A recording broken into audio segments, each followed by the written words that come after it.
Very special edition of College Sports now in the chamber, locked, loaded, and ready to go. We got Matt Norlander fresh off the plane. This dude arrived back home in Connecticut on Tuesday night. We are recording the show on Wednesday morning, and we got a lot to get to. Norlander has not done a podcast since the Gators cut down the nets. You haven't done a podcast since the Gators took the floor against Houston on Monday night. So we got a lot to get to, Norlander.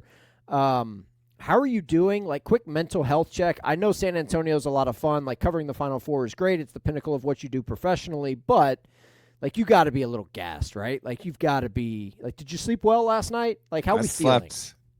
Yeah, I slept tremendously well. I didn't get home until I think I walked in the door at 9:34 Eastern. That was because I intentionally Cardsell, it's great to see you. I'm jacked for this podcast, to be honest. I'm ready to go here. And because of our schedule cadence with the CBS pod, Gary Parrish and I will do an episode on Thursday.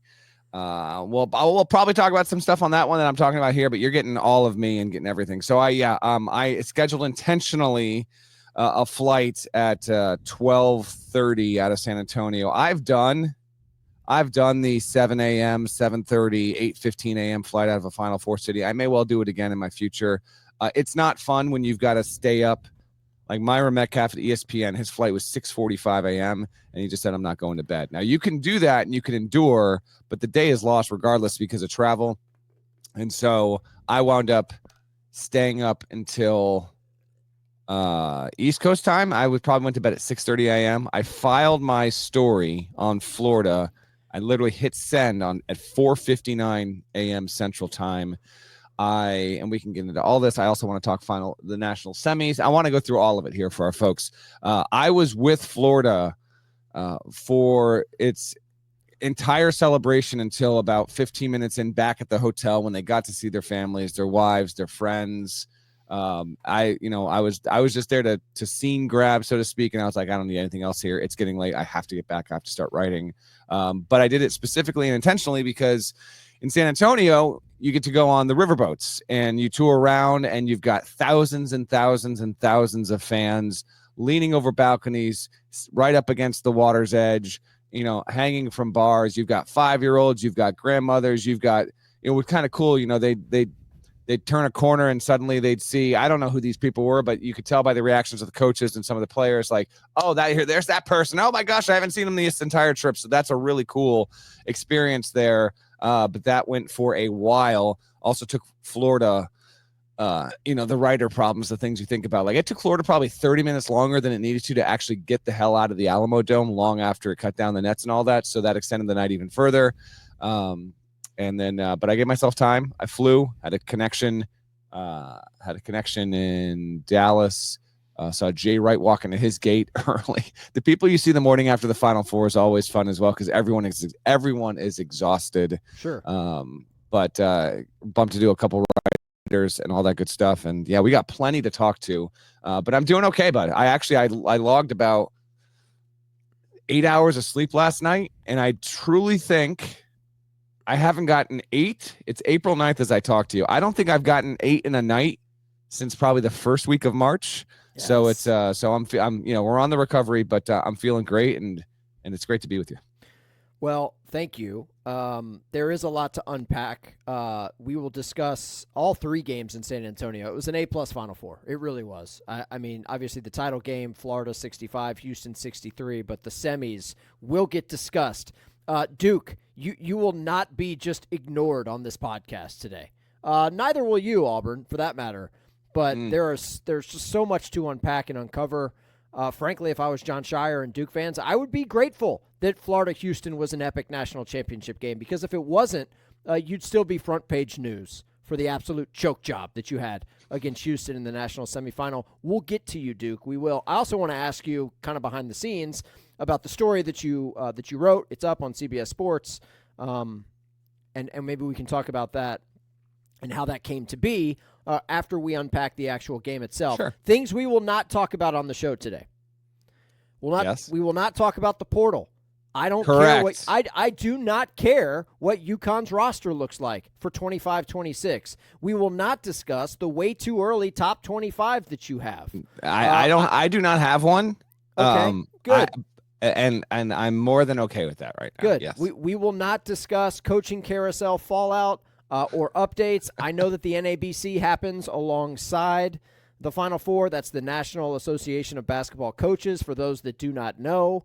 So, I mean, there's drama. There's like scuttlebutt. Like there's just a lot of things there's a lot of things that are going on besides the 3 basketball games during Final Four weekend. We will also not discuss what your 401k looks like. I don't care about the tariffs. I mean, I do care, but we're not going to talk about it on the show. We will not discuss that, but I will say this, and I understand that this is a privilege, so to speak, but I get so, like, I do follow I am someone who follows the news and is up to date, generally speaking, with national events of that sort. Mm-hmm. Shouts to my guy Sam Brock of NBC News. We've become buddies over the past couple of years. Huh? Okay, very good. Well, because he tends to cover these events there, and I saw him.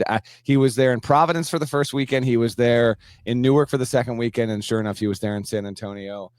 He had some real jealousy over my Amir Khan gets. Oh, by the way, he was just letting you know.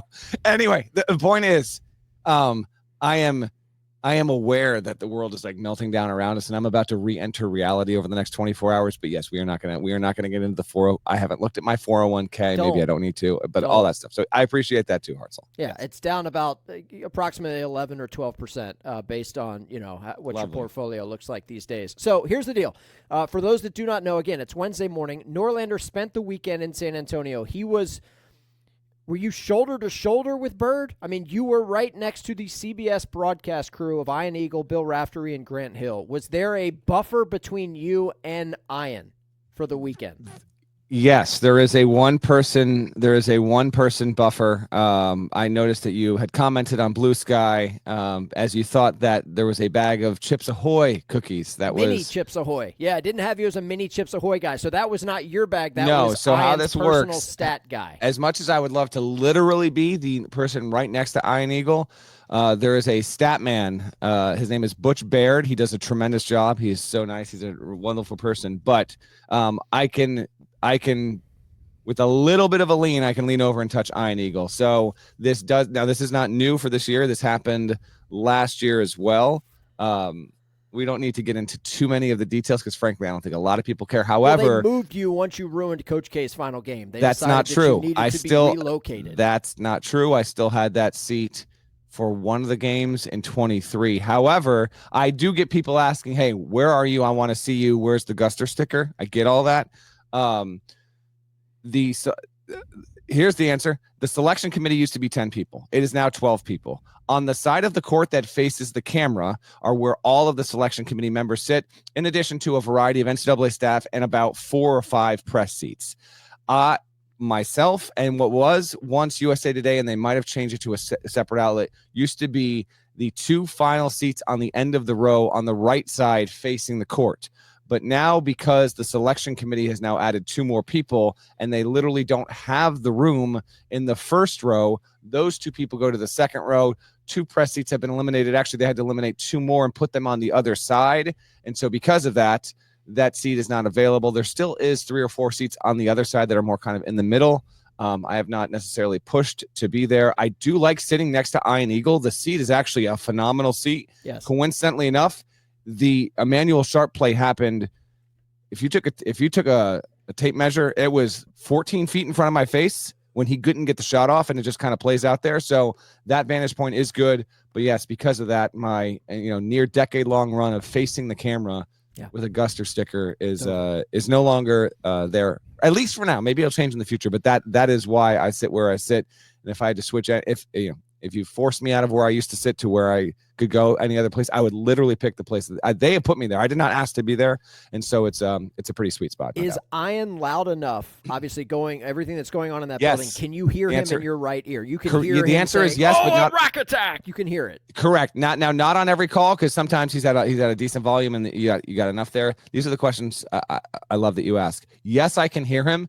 And if I'm trying to specifically hear him, I will hear him on most calls. Yes, sure. I never hear Raftery. He's too down, and I never hear Hill.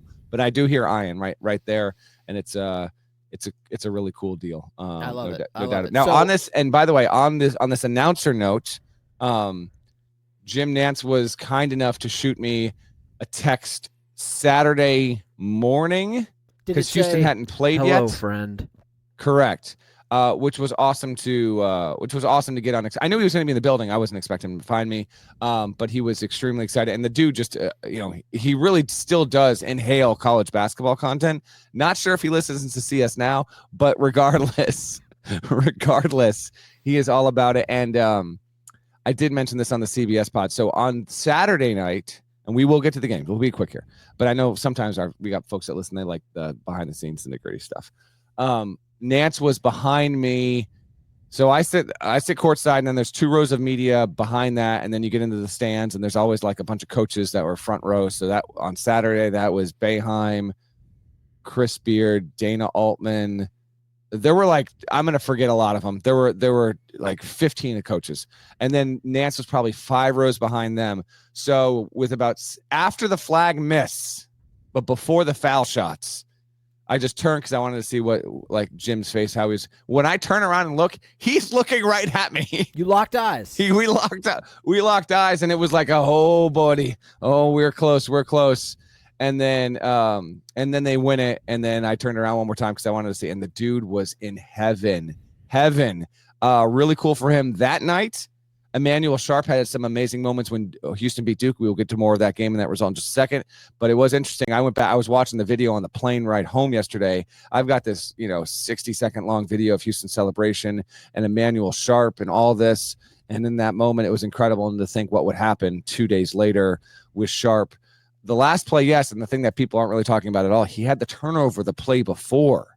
Houston didn't get a shot off in the final, 45, 50 seconds or their final 3 possessions. So that was brutal as well. So anyway, keep it going. I know I'm filling in the gaps here. I think that's great. By the way, Jim Nance, tall guy. Like, for those that don't know, Nance is like, what, 6'4"?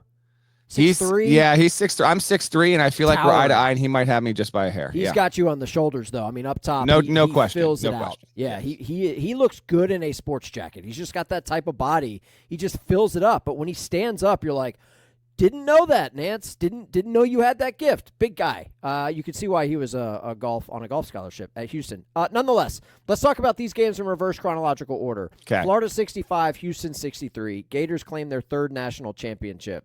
Obviously the first under Todd Golden. I would like to mention, Norlander, I know you've been doing this for a long time. We had Todd Golden on CSN 4 years ago when he took San Francisco to the tournament. Do you remember that? I do. The CSN bump is real, people. It is not imagined. It's not something that we just like conjure up, okay? The CSN bump is absolutely real. So Todd Golden gets his first natty. Florida, I mean, look, it was a tournament of comebacks for the Gators, okay? Like, they overcame a 12-point deficit in the national championship game. They trailed Auburn by 9. You know what happened in the Texas Tech game. They trailed by double digits in the second half. They trailed UConn in the round of 32. There are a lot of folks, at least in my office, probably because they're all butthurt Duke fans, but there are a lot of folks that think Florida was the team that just had the most luck. And with that, I say it is college sports. Luck is absolutely a part of all of this. Avoiding the injury bug, not peeing down your leg. Luck is a part of this, okay? But Florida, the roster, obviously Walter Clayton Jr., who won the mop for the most outstanding player. I would say that he won that on Saturday, not necessarily on Monday.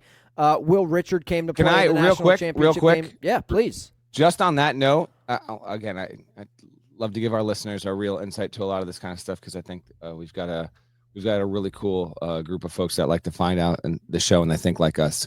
So when it comes to the voting, you get, if you attend the final, if you're a media member covering the Final Four, you get a link at the beginning of the game. This is how you will vote for the all tournament team, all Final Four team. I think they on Monday or on Saturday. When is you the get link it? You sent? get it Monday. You get that email. I think you get that email like 3 hours before tip off. Okay. Then you get a reminder in the second half, and you can start voting at the under 8 media timeout. And I don't know when the actual deadline is, but they want it. They want it soon thereafter after the under 4. Now, the tricky part in this game specifically was, okay, so it's the all tournament. I think they might call it the all tournament team, but it's really not the all tournament team because, theoretically, like no one that loses in the Elite 8 but had an incredible tournament makes the all tournament team. So it's the all Final Four team. Like I voted Flag. I was voting Clayton because of Saturday regardless. I was voting Cryer regardless. But in that moment, it was like, okay, who's the mop if Florida wins? Who's the mop if Houston wins? And you can vote for the losing player in both situations. But Clayton had not had a good enough title game to justify, if Houston had won, giving it to Clayton. I actually thought there was a chance he could do that. The last player to do that was Akeem Olajuwon in '83. He's the last player to get the mop on a losing side. Clayton, I actually thought, had a decent chance in it. Florida winds up being the winning side. And so I think with about 3 minutes to go, I was like, all right, I'll just send this in. Clayton's done barely enough here tonight. There's really no other option on Florida. But the thing that they don't allow that I gotta talk to them about is in this probably only comes up maybe once every 10 to 12 title games. But if you don't have a clear-cut answer, there's no option for like a comment to say, hey, in the event that one of A, B, C, or D winds up hitting a game-winning shot, we need to give the most outstanding player. Now, that didn't happen here, but Clayton got the mop because of what he did on Saturday. Cryer was my vote if Houston would have won. Overall, he probably would have been deserving of it. But for folks that want to know how it goes down, that is the process there. And there's probably anywhere from 50 to 75 media members, I'm guessing. It could be more that log those votes, and then they tally how they tally. Norlander wants a comment box for the mop. Okay. Correct. And because you have to send it in, and there's no follow up. You can't go back into this thing. And in the moment when I sent it, I was like, man, what if I frankly thought, like, what if Elijah Martin goes off for 7 points in the final 2 minutes, and he was good enough on Saturday, like maybe he should be the mop, but that didn't wind up happening. Anyway, continue. No. You're totally fine. It's Wednesday, okay? People don't need an X's and O's breakdown of something that happened almost 48 hours ago. But the story here, obviously, Florida's ability to navigate what we said when the bracket came out, Matt. Like, the West region is loaded. Like, yes, the Johnnies were the 2. They didn't make it to the round of 16. But you still had Texas Tech lurking. You had UConn, the 2-time defending national champs, in the round of 32. Gators had to earn this. Nothing was given, okay? I mentioned the comebacks, okay? You're down to Auburn. They trailed at halftime. They didn't look great. The Texas Tech comeback was like a borderline miracle, okay? And then in this game, Florida wins 65-63. They led for a total of 64 seconds. I know. Like, this was one of those natties that if you're a Houston fan, and I don't – look, first of all, the Houston run was it was deserved. Like, this is not a team that just like came out of nowhere. This is not a program that just came out of nowhere and fell into 5 wins. Now, we'll talk about the Duke game on Saturday night, okay? That is a separate conversation. Yes. But Houston getting to this spot under Kelvin Sampson, a lot was talked about his age, and I know that you can riff on this as well. 69 years old, okay? But during the broadcast, when Emmanuel Sharp is unable to get that shot up in the final seconds, the broadcast, and I don't know who the director is for CBS, they immediately went to Sampson. And I know there's a lot going on in that moment, Norlander, and you're there courtside, and you're certainly not watching the TV broadcast. I'm watching the TV broadcast. You've got the coaches and players just streaming off the bench in that corner, right? And the right-hand side of your screen that you can't see. They immediately cut to Sampson. Have you seen the clip? Have you seen the image of him standing there with the open mouth, just total disbelief, stunned, just, I mean, traumatized, frankly, about what just happened. And I feel terrible for Emmanuel Sharp. He's the GOAT in this situation. Like, he's the guy who takes the blame. And it's not that simple. It's not that easy. But you're down 2 with 14 seconds to go. Like, yeah, you don't have the lead, but you're in a good spot. All right, they drew up a play. If you freeze frame it, like, he's got to look. Like, the window is there. And then that window closes very quickly, and obviously he goes up for a shot that he never gets off and realizes, okay, well, could he have touched it? Could he have preserved 4 seconds? Like, there's so much going on in that moment. The national championship game is on the line, people. Mm-hmm. There's incredible drama. I thought CBS did a phenomenal job of capturing it. Like, again, that shot of Sampson, like, for as happy as you are as a Florida fan that just happened for you, as soon as they cut to Sampson on TV, you're just like, oh, boy, that hits hard. Like that right there, that is a lifetime of work coming up short.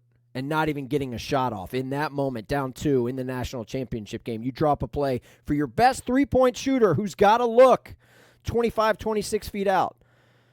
And again, man, like I thought, I said it before, this was an A-plus Final Four. It came down to the final play. Condon hits the deck, he throws it up, and time expires. But, I mean, you were there. Like you said, it happened on your side of the floor where you're sitting. You've had a couple of days to kind of like unpack it.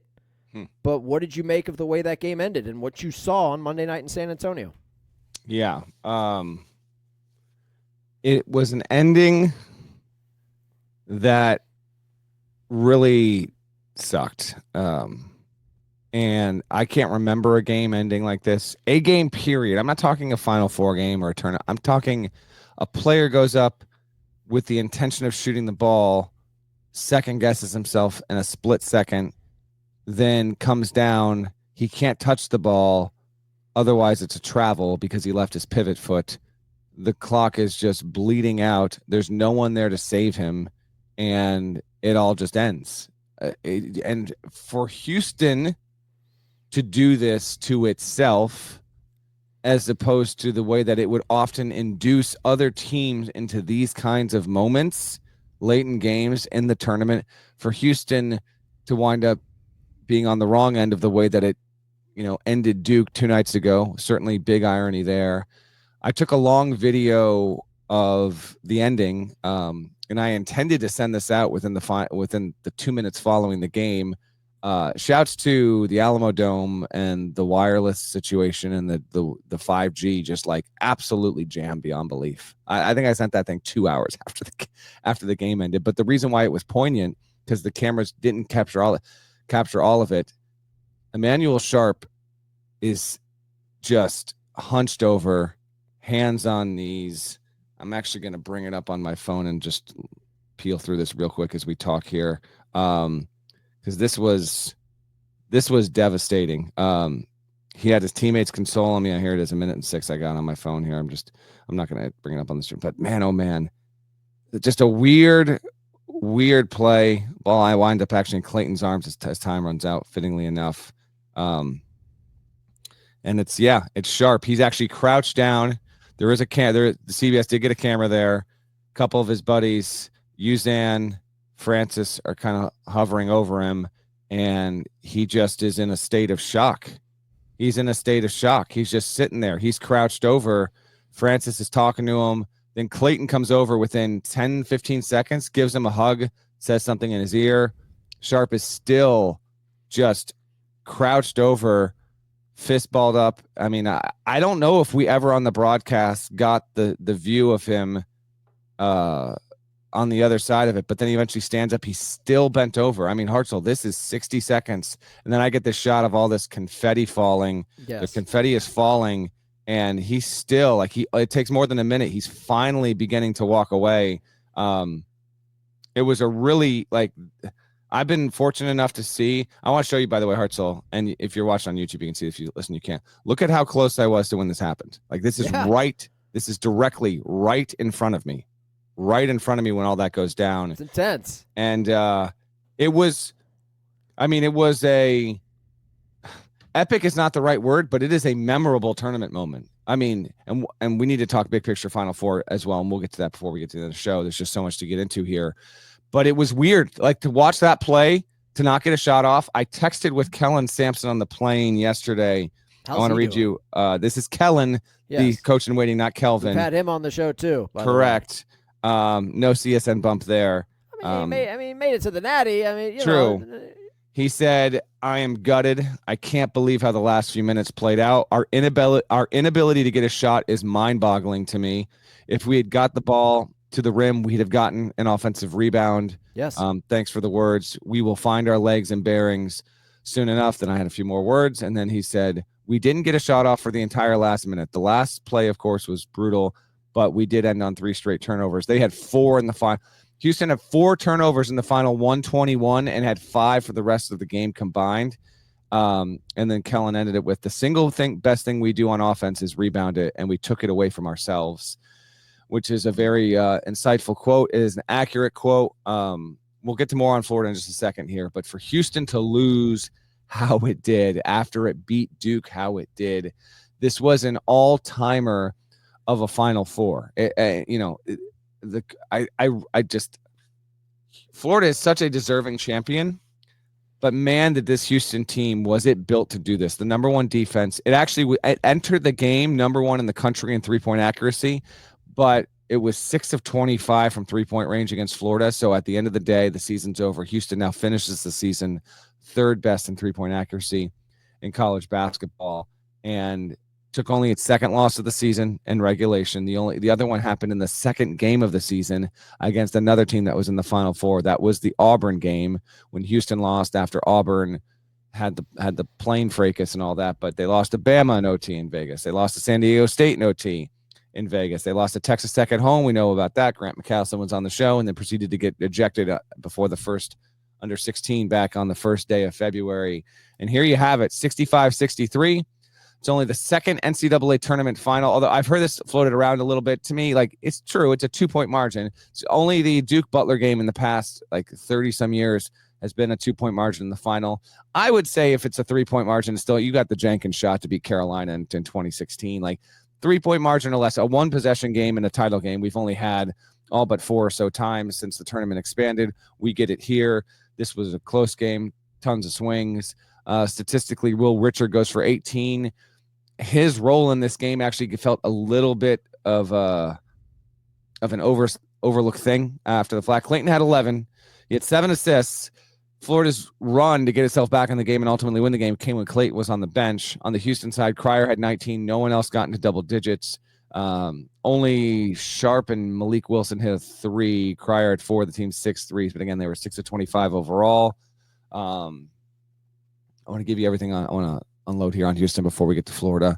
And remind me before we get out of here on just like, I just want to bring our listeners in on like what it's like to cover a Final Four. Don't let us close out the show with talking about a little bit of how like things are run in terms of media availability. Overall, we'll get to nationals and the semifinals and the title game. But Houston is a team, and I know you don't want to talk top 25 and when I get all that. It will be a preseason top 5 team next year, probably, almost certainly. They've got their best recruiting class ever coming in, and they should have some guys returning here. Although I've been told one guy that was on this roster that was a factor is expected to transfer. I'm not going to say who that is because who knows, and we'll see. But regardless, Houston should be back. Yeah, portaling, exactly. But Houston should be back. It did feel like going into this, Sampson, 69 years old. I picked Houston on Selection Sunday. One game short. It felt like this was Houston's to win, and they in part blew it, but Florida also initiated that. So before we talk more Gators, yeah, what about you? What are your thoughts on? Did you get the same sense I did? After basically from how Houston beat Duke all the way until 2.5 minutes remained in the title game. It felt like this was fated to be that Sampson was going to get that title. Yes. Like if it's Wednesday afternoon as you're listening to this, if you're a Houston fan, I don't feel any better today than I did Monday night. I mean, maybe things have worn off a little bit. But in terms of dominating this game, as I mentioned, like you led for nearly 39 minutes of a 40-minute contest in the national championship, and you lost by 2. And you didn't get a shot off. You mentioned the turnovers down the stretch that Kellen Sampson, son of Kelvin, top assistant for Houston, referenced in that text thread. Like, it was – and look, I know Houston is exhausted. You're watching the game. You see how they play defense. You see how ferocious these guys are on the defensive end. Like, I'm sure they're gassed. I'm sure they're exhausted. Everyone's exhausted. But the turnovers, like – And it was different than the Duke semifinal, which we will discuss, Duke fans. You will not be spared today. This happened in a shorter period of time.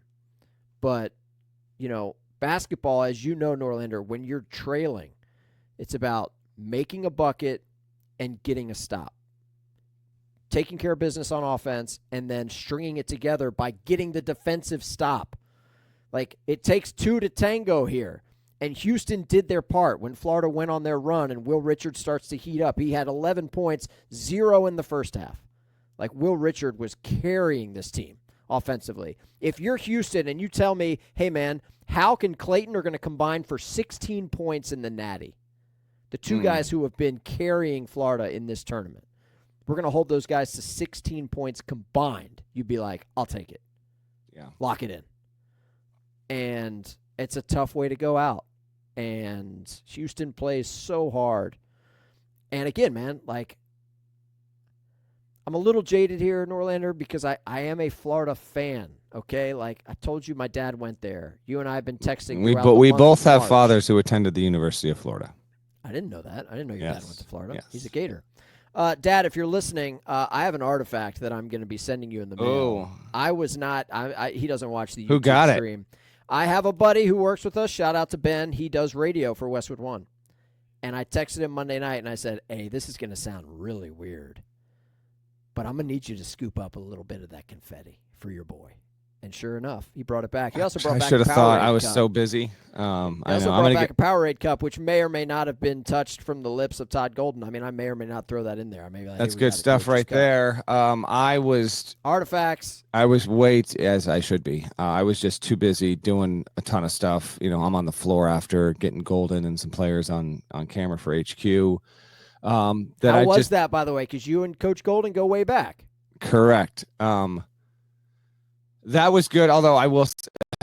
You picked against him in just about every major game. I did. Okay. You want to get into this too? Well, as we kind of. Well, here's my thing. Here's what I want to know. You wrote the story on Florida. You basically were embedded in their national championship celebration. Correct. Beyond the Alamodome. Yes. Does that happen beforehand? Hey, if you guys win, I'm in. Or does that happen organically after the fact where Denver Parler's like, hey, man, ride with us. You're with Denver us. Parler is the sports information director at Florida. For those who don't realize, Denver's a really good dude. No, here's how this happened. About a month ago, I was approached on the CBS/NCAA side.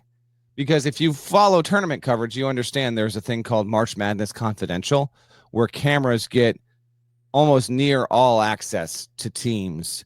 It's not complete 100% all access, but it's pretty damn close. As an example, when Duke lost in the title game, we're going to get there. In the national semifinal, the team goes into the locker room. They have their moment of privacy, but call it like teams are supposed to have a 15-minute cool down before the media gets in there. Call it maybe 10 minutes in.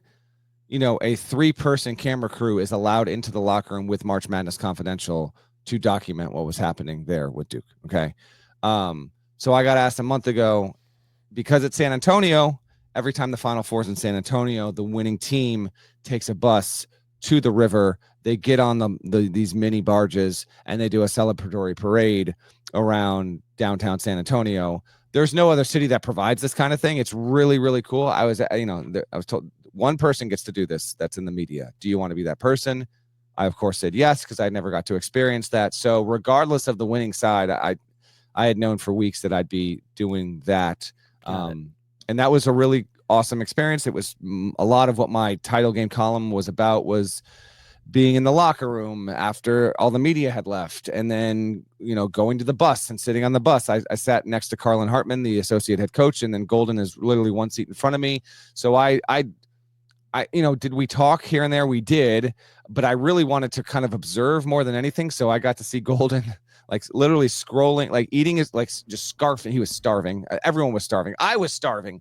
Scarfing his food, mac and cheese, chicken wings, just going through Twitter, checking like a lot of the Florida, the graphics. And then he pulled up the video. I watched him rewatch the end of the game like 2 times. Like he watched it for 45 seconds and then he cued it back and he watched it again. Like, so it was cool to see all that stuff.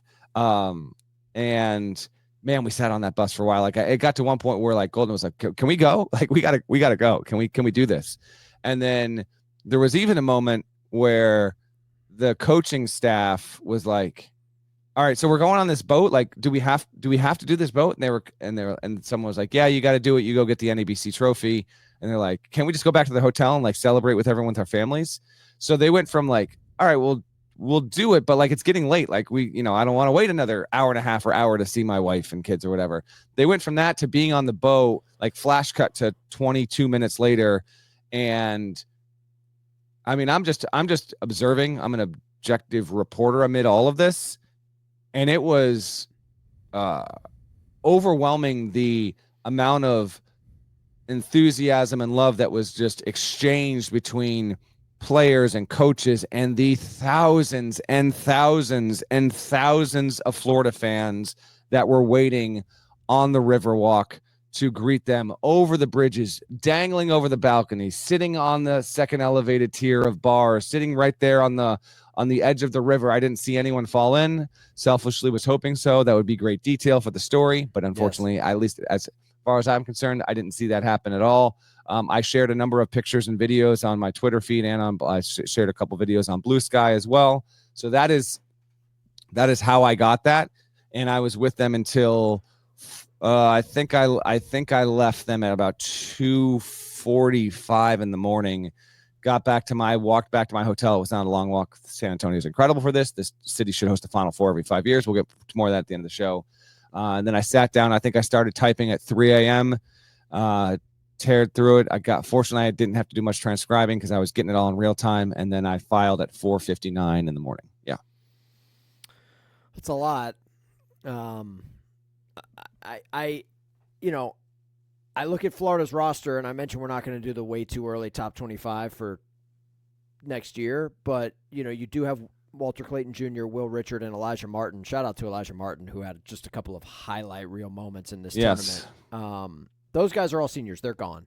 But you do have a core around Houck, who just, really blew up in this tournament with his play, specifically the Texas Tech game. But, Condon is a sophomore. Chinyelu is an underclassman. They got a dude on their roster who's 7'9", who doesn't play. Yeah. Olivier Roux. There is a was that the one who Fanta had the moment with where he interviewed him about dinner? Was that Olivier? Don't know. I can't keep up with it all at the Final Four, so I don't even know what you're referencing.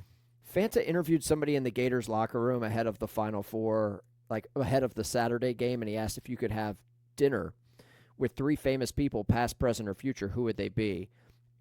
And I think it was Olivier, because he just said Leonardo DiCaprio. And that's it. Just DiCaprio. And it was one of those okay, Fanta, you keep cooking, buddy. You're out here thriving. I tell you what, I don't want to get too off course. I spend some time with Fanta, obviously. That's a rivalry, though, because he has to put on his field of 68 cap, and you got to. I know. But the man is a star, unquestionably, and he's a man of the people. But man, oh man, do they love Fanta? There's no doubt about it. What's not to love? Come on. I'm not saying there isn't. I'm just it's funny to see. And then he bailed on us a couple of nights, so we were absolutely roasting him, and then we finally made some time here. Real quick on Florida, just getting this title and doing what it did. A worthy national champion. Unquestionably, we have a couple of those to hit on. You and I have had a text exchange dating back 6 weeks now. That's correct. Do you want to be the one to inform or remind people? It's a very simple script. I text Norlander, Florida's the best team in the country. Yep. And he responds. He doesn't normally respond to my text messages, but that's he responds not true. To this one, and he replies with, might be Houston. And that's been a back and forth thing for 6 weeks since the start of it was the final week of the regular season. And ultimately that played out with those two teams meeting for a natty. How about that? On Monday night. I should also mention I picked Houston in my big boy bracket, my Eye on College basketball bracket. I picked Houston to win it all, but I had them playing Florida. That was a hedge on all my other brackets that had Florida beating Houston. For your boy here, no one cares about my bracket. This was a very good tournament for your boy. A very good tournament for your boy. Was it are you saying it was a profitable tournament for your boy? No, I don't bet on college sports because I work in college. You can't sports. Even do. Hold on. We can do brackets. I work for CBS, and so frankly, I have no desire to bet on college basketball, and just not whatever. But I can't do it. I'm not allowed to do it. However, we are allowed to be in office pools for the tournament. That's just a part of the culture. So you can't even do that. We do have an audio office pool. There is no cash or prizes that are given out. I have kicked in for the last couple of years because I have chickens. I have hens. Shout out to Hartzell's Hen you House. should be offering up like 20 dozen eggs and really helping out. 20 dozen, easy. I kick in a dozen eggs for the winner, and we have dozen we have eggs a is trophy. too light. I mean, in this economy right now, You want to go 18? You want yeah, to go 18? I need you. You need to be going 36 minimal. No chance. There's no. I'm not. My eggs or my hens are cranking out some eggs. We had a 10-egg day the other day. I mean, we're thriving. Days are getting longer. It's getting warmer out here. Chickens are happy. I'm not kicking in 36 eggs. You're insane. 18 maybe. But we do have a trophy, and we do have eggs that are handed out to the winner here in our office. Finished second in the office pool, but I had 3 of the 4 Final Four teams, and I had Houston, Florida playing for the Natty. It happened, okay? Okay. And it could have gone either way. As we have discussed, Houston led for nearly 39 minutes of the game. They beat Duke, for God's sakes. They slayed Goliath in this, okay? They did the unthinkable. You want to talk Duke? Hold anything, on. Anything no, not else yet. on the Natty? Not yet. Hold I'm on. ready I got to more talk on to. Florida. I Go got ahead. more on Florida. Hold Empty on. the clip on Florida. Okay. Because you had asked me something. I got off track here. So a few things here. All right. Game wise, the fact they won it the way they won it was kind of crazy to me. I have not had the time to look this up. I haven't seen. Has any team ever won the national title by coming back in the second half from 6 or more in 4 of their 6 tournament games? I haven't seen that out there. Like, if someone else has done it, I might ask our research team. 2 days after the fact, I haven't had time. Did Florida do something that we've never seen? Do you have the answer? I don't think you do. But I don't. But I mean, they didn't look great against Auburn. Frankly, they did not look great against Auburn. Anyway, we'll get to Auburn. We'll get to you in a second as well. I just think what Florida did here needs to be given even more credit and attention to have. They were the hottest team coming into the tournament, and then they became the comeback kings of the tournament because the only squads that didn't give Florida really much of a scare at all were Norfolk State and Maryland, whose coach was halfway out the door anyway. But everything else, like, they beat UConn by 2. They beat Texas Tech by 5 in a game that, Florida just overcoming, and Clayton being incredible in that one. Auburn, again, we'll get to that in a second, but that was a 79-73 finish there. And yeah, like a worthy national champion. But on that note, I didn't put this in the story, but even Golden, like, I talked with him about it in the locker room and then again on the boat. Like, there was a real sense of with that staff of accomplishment, but like, did we really just do this? Did we just win 6 games? Like, we won the national championship. Almost like, hold on, we don't have to prepare for one more game. There's now one more we have to do because, admittedly, this is ahead of schedule. Like, Golden is 39. He's the youngest coach to ever win the national championship since the field expanded to 64 in 1985.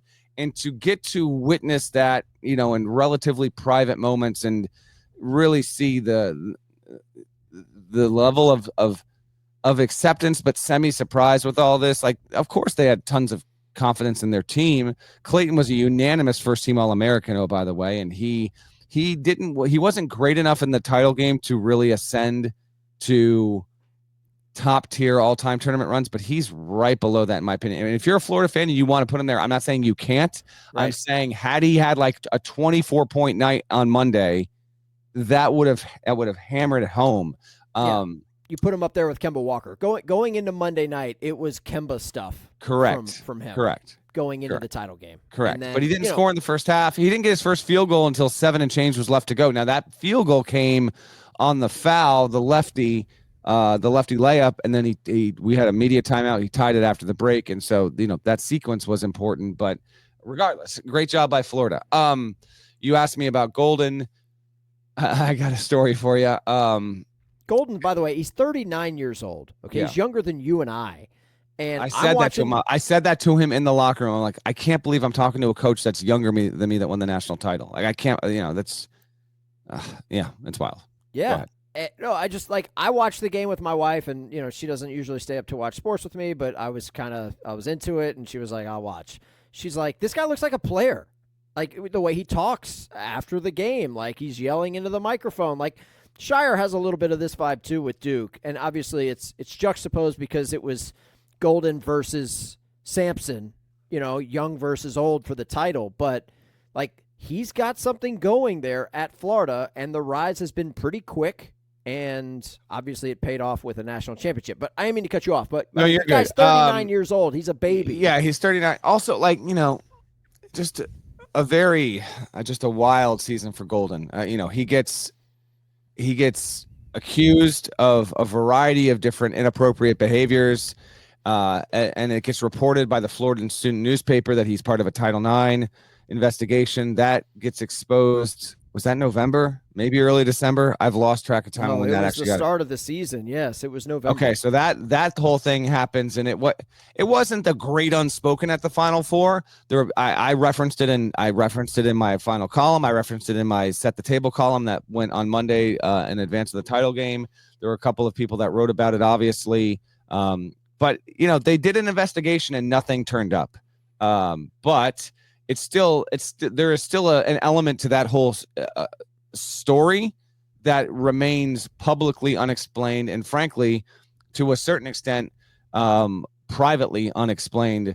But regardless, he was able to win the title despite all of this stuff. And I know there's definitely a portion of the sports audience that will not, at least to this point, let Golden off of the hook, because there has been a lack of follow through on, okay, this part has been over, but what more do you have to say to clear up any details there? That just hasn't happened yet. But they held an investigation. They didn't uncover anything. I mean, that's the reality of it, with what we have on that front. Golden, on a different front, I had picked against Florida in the Sweet 16, in the Elite Eight, in the national semifinals. Okay. So after the final semifinals on Saturday, they win. He's interviewed by Tracy Wolfson. I am sitting on press row because I had the first game. We're about to get to Duke, but the plan was, because I had to do the podcast and I have to do the interviews for HQ and all this stuff, which is an awesome gig, but you got to hustle. You got to get it done. So the deal every semifinal is, no matter the matchup, I'll write the lead column on the first game. The second game can be your Dennis Dodd. Shout out to Dennis Dodd. He's now retired, but other folks that we have on the ground have the Final Four every year. So I'm just starting to get my thoughts together before I got to go do everything. And then I hear Norlander, and I hear it, but it doesn't register because I'm doing something. And I hear it again. It's louder. It's closer. Norlander. And I look around, and who is it? It's Todd. It's Todd Golden on a 45-degree angle, 20 feet away from me. You better not pick us to win the title game, you MFer. You better not do it. Are Houston and Duke going through layup lines while this is happening? You know what? I don't. First of all, I don't have him doing this to me on my phone. Let me see, because I took a picture of him being interviewed by Wolfson. I want to give you this answer. Hold on. Because that would be spectacular. I know. Let me see when he's here. He is. So this is him being interviewed by Tracy. Yes. But I don't think I'm looking. No. Okay. I don't think they had come through. There's 31:30 on the clock. They hadn't come through layup lines. Now, he had a smile on his face when he was doing it, but he is yelling this to me in earshot of dozens of people. Like, yeah, there's still like the pep band's playing, or we got the music. He's yelling, mother bleeper, you better not pick us to win the title game. And then I did the interview with him after, and then I did one the next day. And I said, and then he told it to me consistently as he revealed it. I wasn't going to reveal this publicly, but he revealed it on HQ when I did the off day interview on Sunday. He had sent me screen grabs of Florida's wins in the tournament after they won. Like, would they beat Maryland? I'm telling you, within an hour of that game being final, I had a text message from Todd Golden with just a screen grab of the final score. So he was mocking me. It became this little thing, and I said, I'm picking Houston because I think Houston's going to beat you. They were all too happy. The thing that it's not in my final game story. I'll read you just the start of it real quick here. And I'll tell you what I didn't, because I wasn't going to make myself part of the story, obviously. But the story starts. Todd Golden flings the door open to the coach's locker room, and before he's even 3 steps in, roars, "Pretty effing incredible." After he does this, maybe like 7 seconds later, that's in my document, which I don't have up. He goes, he said something to the effect of, "Go ahead, pick against us again, Norlander. I bleeping dare you. You want to pick us against? Oh, that's right, you can't." So it was relentless. I had a good time with it. I had a fun time with it. I did talk to him on the floor, prior to that moment I'm just describing to you, maybe 45 minutes before. I interviewed him on the court for, after winning. We had some fun with it, and yeah, it was wild, without a doubt. Last thing, and then we're gonna get to Duke. I just want to. I need to just lament or vent quickly. Okay, let it out, big fella. Most people do not care about this. I get this. The Alamodome, but in an effort to give you, from the media side of it, the best collective and quickest possible coverage for a team winning a national championship game, there's too many people on the court. The families deserve to be on the court, but this was the worst it's ever been. There must have been a minimum of 100 people on the court within 5 minutes, if not. There's too many people. Like we need to navigate, talk. They should be allowed on the court, but I almost think that they let them just linger in the stands, happily cheer, and have them come up 5 to 7 minutes later. That's all. It was a mass. I'm looking for Walter Clay. I don't know where this dude is. Like, I cannot find him. He was out there. We eventually got him. This is I want to be very clear about this. This is very much a media problem. I get it. But I do want to provide like timely video interviews to get it up on HQ so it can be distributed on social media, et cetera, et cetera. And it was insane, the amount of people on the media contingent alone is big, and that's fine. I'll deal with that. They also had this like double rope barrier thing going on which I don't necessarily disagree with, but it's just the space seems to get tighter and tighter and tighter with every year. So anyway, just had to interesting gripe. I thought you were going to say that the Alamodome was a dump and that they need to. No, I love the game in the Alamodome. Back. Okay. No, I love the game in the Alamodome in San Antonio. It's great. Okay, very good. Duke? All right, Duke. We're 50 minutes into the show. We haven't talked about Duke. I know.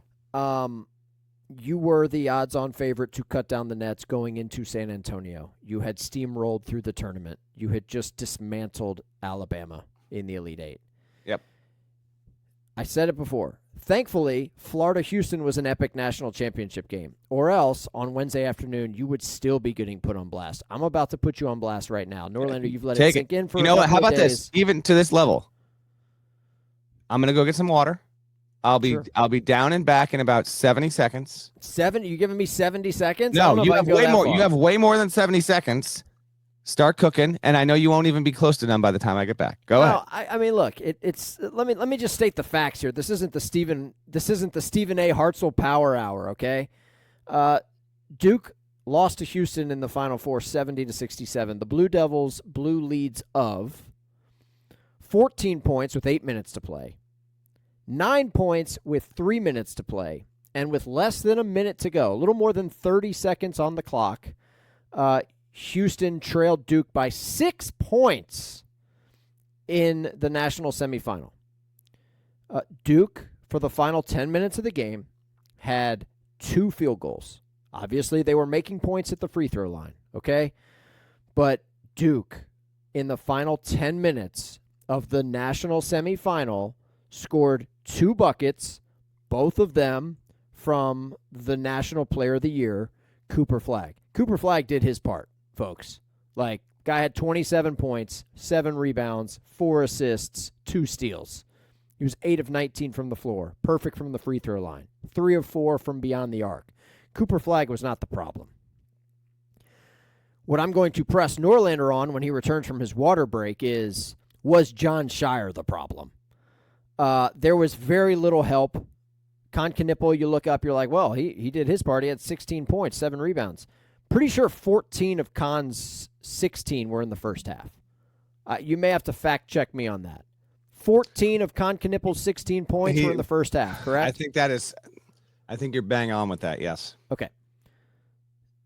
Beyond Cooper Flagg and beyond Con Knipple, in the first 20 minutes, Duke's entire team was a no-show in this game. I don't know if this was talked about, Norlander, but rewatching the second half of that game, Sion James like smacks his head on the floor going up for a layup. He gets blocked. I don't even remember that. He comes down and like the back of his head literally bounces off the baseline. I'm not saying that the dude was concussed. I'm not a doctor. But the whole argument around Duke in the postseason of, you haven't really been in any close games. Like, yeah, Louisville gave you a game in the ACC championship, but like it's Louisville. It came to fruition, man. Those guys on TV, Norlander, look, you were there. You're right next to the CBS broadcast crew at midcourt. On TV, those guys looked terrified. They looked tight. They looked tight. Like, look, we've played basketball recreationally before. When you're getting pressed in the full court, you need people that are running to the basketball. I want the ball. Give me the damn ball. Give me the ball. I will break this press. I will make free throws. That wasn't happening in the final minutes. Now, granted, you have a 14-point lead that is whittled to single digits. You're inside of a minute to go. You are terrified. I'm not saying that this is John Shire's fault. I'm not saying that he has to answer for this. Like, I'm not here for like, hey, man, like you need to be held accountable for this, blah, blah, blah. I'm just saying that Duke choked in a big way. And if it wasn't for Florida, Houston, and the Natty, we'd be talking about, we would say that this tournament will be known forever for the Duke choke job against Houston. You saw it with your own eyes. You've let it simmer for a couple days. You've let it marinate. What were your takeaways from what you saw Saturday night? Oh. Okay. Well, in real time in terms of our coverage, as I mentioned before, I was going to do the first game, and then it was understood that if Duke lost the second game, like I was going to have to provide at minimum a sidebar, right? Sidebar being not the primary column, but something a little bit more narrow in focus about the game and why it happened or whatever. That before realizing that it would wind up being Duke losing in historic fashion.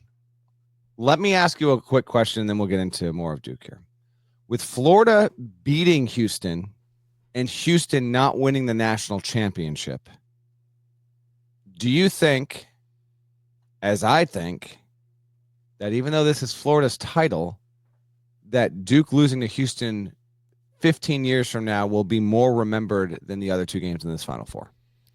Yes, but only if we get into a situation where we look back at this 5 years from now and John Shire still hasn't hung a banner. Like, that's the caveat. Like, which is possible. Now, it's also possible that next year's Duke team is loaded and they win the national championship. Like, that's also on the table here. Sure. Yeah, Florida will be remembered for having won the national championship, and Clayton will be remembered and all that. But I do think this Florida team, which ironically enough, like, didn't look as good in the turn. Like, it won the games, but it didn't look as dominant in the tournament as it did in the 4 weeks leading up to the tournament. That was the irony of the whole thing. I didn't get the sense that you did that the players looked too tight, but as the game now, I was at the same time I was stunned by Duke losing the game, but from my own vantage point and watching the game, just as it played out, and I've had more time to actually think about this and collect my thoughts than I had to podcast about the game Saturday night. 90 minutes after it ended. I truly never thought the game was done. Now, my meter was getting there. Duke was up 12 or whatever, 14 at one point. I did not realize in real time. Now, how about this, Hartzell? Was this said on the broadcast? Because this was something that I discovered 40 minutes afterward, maybe not that long, because it was in our research chat here on the side, but I didn't see it until maybe 30 minutes after. I didn't realize as the game was playing out that Duke only made one field goal in the final 10 and a half minutes. Did you realize it? Did the broadcast say it? Sitting there courtside, I had not realized that the drought was that significant, in part because when Flag hit the wing three, I think I sent it on Blue Sky. That was a three that felt like four, that in the moment was almost coffin door completely closed. Were you aware of just how anemic Duke was on offense, specifically for the final 10 plus minutes. Yeah, they put I don't know if it was said, but probably was, but they do the little stat box, the little thing that pops up above the scoreboard when you go on these extended scoring droughts or field goal droughts. But yes, it was mentioned. And as I mentioned, when you were on your water break, 2 field goals in the final 10.5 minutes. Both of them were from Flag. He did his part. Correct. For the most part, he did his part. Yes, and we're gonna get to the final shot here in a second, or the penultimate shot, and then we can actually get to the final shot. It's not on him. I know he missed the shot. He's not the reason they lost the game. Well, yeah, I would agree with that. I would absolutely agree with that. Knowing, man, Houston, this is going to be such a weird thing after the fact, because Houston ended Duke the way that Houston has ended so many teams, not just this season. I'm talking like the past half decade under Kelvin Sampson. They suffocate you. You bend to Houston's will way more often than not. And if you are lucky enough to survive against this team, you will have multiple scars to show for the remainder of your days. Okay. And that is in part what Florida has, because it survived. But Duke, not having faced enough high level, this was the primary thing that I wound up writing my column on, and I filed that thing at about 4:10 in the morning here. But it's worth it because you want to document these things for posterity's sake. Duke ultimately was undone by the things that we had not talked about for the majority of the regular season, but existed in the month leading up to the start of the season, and maybe in the first few weeks of the season when Duke was unable to get wins over the likes of Kentucky and Kansas. I will note that Cooper Flag did not come through in every single end game scenario that Duke had this season. It's fine, okay? I mean, it's not fine you didn't win the national championship. He was the National Player of the Year in every major voting house except for one. Sporting News gave it to Broom. I actually think it's a bit fitting that Broom got at least one, because it's reflective of the fact that it was actually pretty close. And meantime, Walter Clayton Jr., the only other unanimous first-team All-American, he winds up getting the trophy that they all wanted the most, okay? But Flag, against Kentucky, he had the botch plays. Against Kansas, he had the misplay. Against Clemson, he slips on the floor. And then against Houston, the fall-away jumper, that's a bit too short. The game, it was not his fault. I want to get to that play in just more in a bit second. But I will note that there was a running theme through that one. Shire wanted the ball in his hands every single time. Duke played very few 1 or 2 possession games this season. And against the best opponents Duke played the entire season, they went to Flag, and he wasn't able to come through. So it goes. It's a learning process. We could look. I was talking to someone after the game. Flag is probably going to be better for this. At the next level, he stands to be a guy who's immediately productive as a rookie and should be an all-star by year 3, year 4 if the trajectory continues on the way that it's going. And yeah, it's a bitter way to end. But watching this game play out, I never got the sense that Houston was ever completely out of it. The way that it did it is astounding. JoJo Tugler had the technical on the reach, which was just a boneheaded play. Yes. But he atones for it because he had like 3 other huge plays in the final 90 seconds. Okay. And the way that Houston was able to get a Cryer hit some, man, oh man, some of the shots Cryer hit in that game were outrageous. Juwan Roberts, who's like a 63% foul shooter, goes to the line with a 1-1-0, by the way, and sinks those foul shots to give Houston the lead. On the ensuing play, he gets the hand outreached in front of Flag. He did a wonderful job. Emmanuel Sharp in that game had some big plays. Tugler had as impactful of a game for a guy that only scored 4 points as I can ever remember on a Final Four national title stage. Great job out of Houston. It pulled Duke into the darkness and then killed it off. It just really did. And as Kellen Sampson told me afterward, we trusted the grown-up on the teenager and the grown-up one, and by that they mean Juwan Roberts, to get it done in the big moments when they had to have it. Roberts covered Flag more than anyone else in that game. He did a wonderful job for the most part, and even despite that, Flag had 27 points, 7 rebounds, 4 assists, 3 blocks, 2 steals, an awesome stat line against an incredible defensive team, but Duke ends up with the 35-4 record and finishes it off. As for the play that Flag missed, the shot that he missed, I did not love it. Afterward, Shire, Flag, Sion James in the locker room, all of them said, We are totally good with it. To me, not aggressive enough. You're taking a fadeaway, and I understand. If Flag actually makes the shot, like it and I had said this with Parrish in the lead up to it. If Flag makes that shot and Duke wins the game, now there still is no guarantee Duke wins the game, because in that point, Duke would have been up 1. Houston would have had an opportunity. So let's not talk as though had he gone and made the shot, Duke was going to win. It could have won, but it was not a guarantee. But if he does make the shot and Duke does win, it is a legacy opening moment. Not knowing if Duke would have won the title game, I get that. But Flag hitting that kind of shot after this incredible season would have been Jordan level in terms of the start of the story. You understand what I'm saying there, Hartzell, right? Yes, I'm with you. Without a doubt. But it doesn't go in. I didn't love it. I thought he settled, and it wasn't just a little short. It was short. It was. I don't know if it was, a lot of it was Roberts, if it was fatigue. I'm just telling you, that shot was multiple inches short. It wasn't front rim, back rim. It was short. Front rim and down. Yeah. It was desperately clinging to get the rim as it was falling down. Like it was not a, I didn't love the play. Whatever. They wanted it in Flag's hands. I don't disagree with that, but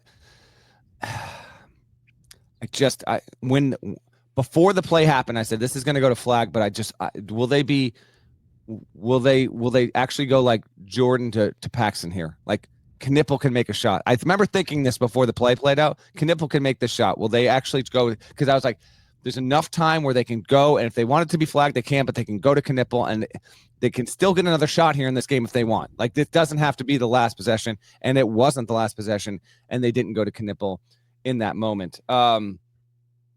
It was as much of a comeback as it was a collapse. The fact that you were up 6 with like 30 and change to go. If folks want to call this a choke, I'm sorry. Team wide, collectively, like I don't have an issue with that. Come on, Malawach is 7-2. Did not have a rebound in this game. Total no. Didn't have a single board. It's insane that Houston shut this dude down. Now, I am not a proponent at all of individual plus minus. I actually don't like the stat whatsoever. I think you get value from that stuff in 3, 4, 5-man groups. But Malawach, I think, was minus 20 when he was. That is, Hartzell, that is unthinkable. That a player of, and what he had done to this point, it's wild. Malawach wasn't made available to the media afterward.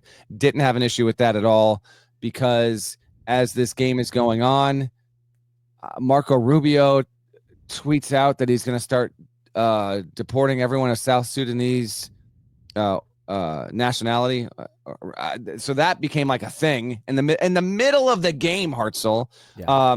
So he understandably and frankly, rightfully, not even like, no one knew what the hell was going on with all that stuff. That being said, another I said I was going to reference this, a gripe on the media side. Sion James was great afterward. He answered the questions, handled it. Proctor was in the corner, towel over his head, but he did answer it. Getting to him he was in a tight spot. It wasn't great there. Knipple and Flag went to the podium, but Mason Gillis and Malik Brown were nowhere to be found. You got to make the players available. Like, it's not easy, but why does it have to be on Proctor and Sion James to take all the questions in the locker room? Duke, you got to be better with this. You just do. They bled the clock on Knipple and Flag, who went to the presser and did a fine job. For the most part, that's okay. But there is a specific time allotted amount for availability here, and so you just abide by the protocols, And Shire was great on camera after. You want to have all the glory when you win. You got to take it when you lose. He completely gets it. John this is not on John whatsoever. We just got to do a little bit better job. Houston, I understand, is tough. When Houston lost on Monday night, you were supposed to get a 15-minute cool down period. Houston's locker room. Now, this was not something this isn't even affecting me. I'm just saying in general. Houston did not open its doors for the media for 40 minutes. Everyone's got a job to do.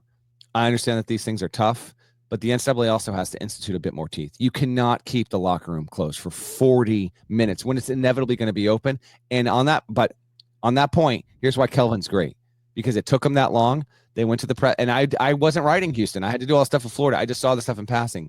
Kelvin Sampson stood there with the media. I mean, the scrum must have been, this was a scrum now. This is post-press conference. The scrum must have been 50 deep. I've got a picture of it here. I'm going to try. Here's the picture. Here's the scrum. Okay. This is Kelvin. Okay. He was there. Had to be 30 minutes. I mean, big boy stuff. So at least there was that availability after. It's just there's for the most part, the NCAA does a fantastic job, but there's got just a little bit here and there. Flag and Knippel were sequestered for like a better part of 5, 6, 7 minutes after the press conference was done, so they weren't made available at the locker room. We got to do better than that.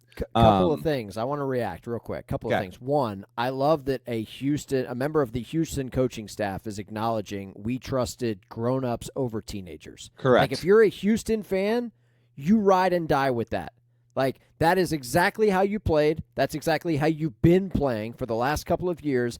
And that scout is what enabled you to play for a national championship game, because those guys tightened the screws on Duke, and you could see it. If you rewatch the final 10 minutes of that game, knowing that you know how the game ends, you can see the signs. It's like Houston turned it over the final, 4 possessions of the game against Florida? Like, they had 4 turnovers in the last 2 minutes. Duke starts coming up with these empty possessions. They're bleeding the clock. You can see them at the 9-minute mark, at the 8-minute mark. They're like, we want to get out of here. We're like, not that we're done. We're not packing it up, but like, let's bleed the clock. Like, look, part of that is coaching, right? Like, that's part of it. Like, that's strategy. But in that moment, like, hey, Duke's not used to playing close games. Let's hang around. Let's keep hanging around. Hey, we got a layup. No, you don't. This thing's getting swatted at the rim. Like, Houston was just tenacious defensively. That's one thing. 2, if you are a Duke hater, Saturday night was like hang it in the Louvre type theater for you. Hold on. Oh, okay. So let's hold on. Let's get into this real quick. Okay. Because of the K angle. Well, all right. So a couple things here. This is why I love doing this show with you, buddy. I didn't see K in the flesh once. I know he was there. I just never saw him, and I wasn't watching the broadcast, so I don't know how often they cut to him. I don't even know where he was sitting. Lots. So filming it on that, and then 2, this was as the media was waiting for the Duke locker room to open, which, unlike it didn't take as long as Houston did. I just, I don't like Malawach should have been stashed. I don't like stashing players and hiding. I know it's not easy, but come on. I was just surprised. Like, Gillis is a good quote. He's a smart dude. Like, it's the end of his college career. I understand it's tough, but I just don't like. Why are you leaving on the 2 guys to do this? I'm not big on that. So the K stuff, and then what else was there? Oh, this was the conversation. What's the tougher loss? Is it this, or is it Carolina to end K's career? What's the tougher one? They were both in the national semifinals. If you're a Duke hater, which one do you get more joy out of? Okay, great question. I work with a lot of Duke fans. Them boys were down bad on Monday. Bad. Like, the type of stuff where it's like, hey, not only did my dog die over the weekend, but I saw it happen. I saw him get hit by the car. Like, I think Saturday night's loss was worse than the UNC loss. Do you realize what kind of statement that is? I'm not saying it's wrong. Mike Krzyzewski losing at home in his final game at Cameron to Carolina. I understand. And coming back and facing Carolina in the tournament and falling in the Final Four. I still think that's bigger. But I understand. Because it's, I don't know. Here's why, though. Houston didn't even win the title. You had, yes, you're right. Houston did not win the title, but you had this Duke roster with Cooper Flag, who, look, like, I understand what the NBA scouts say about this man. Like, I hear it personally. Like, I'm not going to bang on Cooper Flag. I don't know the guy. He could go to the pros and end up being Keith Van Horn 2.0. Like, this guy could be like a 15, 8, and 5 guy. Do I think he's going to average 30 points per game in the NBA? No, I don't. He won't. But, like, people do. Like, he's going to, like, Charlotte or Detroit or Utah, whoever gets this guy, they're going to build the franchise around Cooper Flag. Fine. Let's see how that plays out. We shall see. Could be Keith Van Horn 2.0. Could just be a great college player who's, like, okay in the pros, despite his size. The Duke haters angle here. Not only did you have extreme close-ups of Coach K, I mean, like, really? Pores on the nose. Like, hey, Coach K's got a blackhead. Like, it's right there. Stop. Like, it was so tight on K. All right? There's that. And Norlander, they showed multiple scenes of Cameron Indoor. Okay. And you want to see, like Bomani did. First of all, Bomani may be the most famous. Bomani Jones may be the most famous, best Duke hater in the game. He loves it, man. But and he did a bit on his show on Monday, so you can go and listen to it if you want. But the crowd shots of Cameron Indoor packed with Duke students, just stunned silence, stunned, absolutely stunned because of the way that game unraveled. Again, you're up 6 with 30 seconds to go. Like, you're feeling pretty good. And then Houston hits the 3, and then they steal the inbounds, and they hit another 3, and you're like, oh, shit. This is happening. It's happening right now. And that's what I meant about being around Duke fans in my office on Monday morning. Them boys are down bad, and you know who you are. You were down real bad. And so here's the thing. I'll bring this back to Shire. I'll bring this back to Duke. Norlander, we had a conversation 9 days ago about John Shire and whether or not he's overachieved in his first 3 seasons at Duke. And I said, I don't think he has. I think he's where he's supposed to be. But let's talk about this after San Antonio. And now San Antonio's over, and I'm sitting here and I'm like, you were favored to win a national championship. You had the number 1 overall pick in the NBA draft, and you didn't get it done. I'm not saying that is your fault. I'm not saying that's 100% on Shire, but you know this just as well as I do, man. There are no guarantees that you're going to have that type of scenario, that type of path laid out in front of you. Even though you're Duke, even though you're always going to recruit, even though you're always going to have the best players, it's hard to get there, man. It's hard to get there. And so that's why I think Monday morning for Duke fans felt worse than – I mean, look, old school Duke fans, new school Duke fans, whatever. I hear you on the UNC angle from a couple years ago ending K's career. But with Shire, like, he's a baby. Like, he's not an old head here. And I'm sure Coach K, because he still has an office, he's still in the tower in Durham. Like, I'm sure he will mentor his guy here. But you have to, at some level, take something away from this loss so that when you get back in that spot, in that moment, like, that doesn't happen again. Because it doesn't get much worse than that, right? Like, it can't get much worse than that. Well, the Duke has been on a 4-year run of just increasingly aggressive endings in this tournament. So 4 tournaments ago, it's Krzyzewski in the Final Four to Carolina, and the way that ended. Duke was a 2 seed that season. That was 81-77. And just you think back to everything surrounding Krzyzewski in that season. Like, it's an ugly way to go down. You did make the Final Four, but then every single team, it's Carolina, and then Shire gets the job.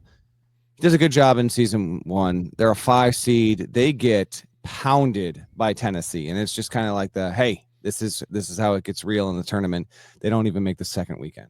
A year ago, they are a 4 seed, but they find themselves they beat Houston in the Sweet 16 because Jamal Shead leaves with an ankle injury. Then they get NC State in the Elite NC State, and they lose by double digits in the regional final, and that led Shire to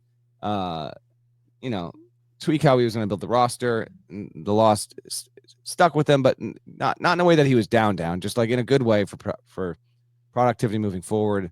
And now this team, it's the second best team in the history of KenPom in terms of efficiency margin in a given season. It's the best offense in KenPom history, which means it really might be the most efficient offense ever because, KenPom goes back to 96, 97. There's a chance that a team, and it's maybe possible. I mean, maybe one of the Duke teams, maybe UNLV. I don't know. But the 3-pointer affording them efficiency, like there's a chance that this Duke team that we had this season, statistically, was the best. And if it's not that, it's certainly one of the 3 or 4 best offenses from an efficiency standpoint we've ever seen. And it goes 10.5 minutes with only 1 field goal. That is stunning to me. The final play, by the way, was atrocious. There's been some thought after the fact that they changed the amount of time that was on the clock. Did Shire have that play thinking it was like 2.8 instead it was 3.4, 3.6, whatever it was? You're talking about the prayer 3, the heat. Sion James, like, football pass. You're just begging Houston to take it. They tip it. Pass against Houston. You can't. You cannot have that. It's just a bad play. And the ball barely ends up in Tyrese Proctor's hands. a horrendous miss. Hartzell, he sailed it over the backboard. Yes, he did. Now it's a tough shot. Don't get me wrong, but like he didn't even hit glass. That's like, correct. That shot clock. Yes. That shot was representative of how shook Houston made Duke in the final 2 minutes. Just an atrocious final heave. No question about it. This will stick to Shire until, I'm not saying it's all his fault. He's the head coach. Correct. And you blew the game. You had the best team in the sport. You had the National Player of the Year, the number 1 overall pick, 3 lottery picks. This will stick to you until you win a national title.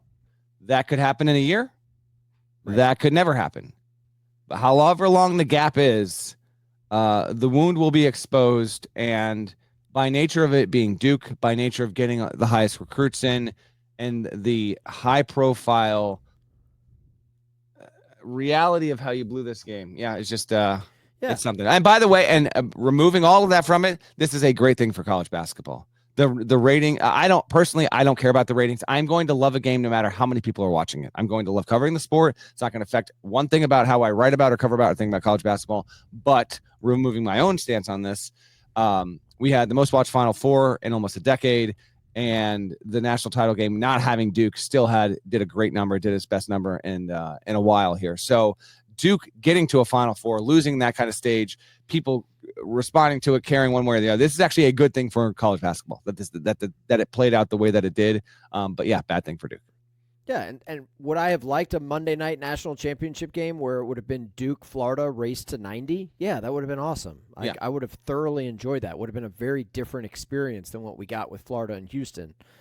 But, yeah, in the evening when I undo my belt, split open and melt. That's Duke. That's just, I don't know what to say. As somebody who grew up in Atlanta, I can run my mouth for so long about people's pro teams in the NFL before somebody, rightfully so, can come back at me with 28-3. And for Duke basketball fans, like, yeah, you got the best players, like you got so much going for you, but you have pissed the bed the last couple times you've been on the game's biggest stage. That's just a fact. So that's a tough scene for those folks. And guess what? Nobody feels sorry for Duke. No one. Real quick on Auburn, Norlander. Yeah. How about Auburn? They finish a distant 4th in the story, or I guess the conversation coming out of San Antonio. Was Janai Broome healthy? Like, did we? How about that? And this is such a loaded show. Yeah. Thanks for folks for sticking around for a longer episode than usual. But I got more than this. But it calls for it because let's get into Auburn. But I do want to say this real quick. Like, it just I so badly wanted to do a show with you on Thursday or Friday, but the demands are just endless. Listen, and so you're hanging out with Lionel Richie, man. I get it. We'll get to that before the end. We'll get to that before the end. But yes. So and to that point, like going, 90 plus minutes here is more than called for. And I'm glad we finally got to link up again. Janai Broome was not healthy, and Auburn overstated his healthiness. I can't give you the exact time stamp on this, but I will tell you that thinking back on it, it feels like it was in the first 3 minutes of the game. Condon ran off a screen and he got Broome on the elbow, and the dude was immediately grimacing. And then they were playing it rough. Like, it was quite clearly a directive from Florida's coaching staff. Hey, this guy might not be fully healthy. If you got to run through the screen, bother him. Let's see how strong that elbow/arm is. He wasn't good. Now, even in spite of this, I thought Broome comported himself well overall. I mean, he had 15 points. He was 6 of 14 from the field. He had 7 boards, 2 assists, 2 blocks, 3 steals. And apparently, like, the leg was a little bit more of an issue than people really realize. You also had Chad Baker-Mazara, who wound up having a team-high 18 points. Yeah, he had a thumb thing. I can now say this now, but when I was talking with Ian Eagle before the game, he's like, keep an eye on Baker-Mazara, because the broadcast team gets to see the closed practices by nature of being the broadcast team. So they get a closer look. And no one talked about Mazzara's thumb. Now, it didn't really play a huge role, but he said he might have an issue. Just keep an eye on it. Ian was telling me that as just for my coverage sake, just keep a lookout for it. Lo and behold, he was right. There was a wrap on it. No one talked about it before the game. He was also hindered, but Broome clearly was not himself. Florida took advantage. This is also the game that Clayton goes for 34 and was just on absolute fire, hitting Curry-like difficulty in some of those shots. It was extremely impressive. Auburn does finish a distant fourth from a story perspective. It wins 32 games. This team was the best team in college basketball for the first 60% of the season.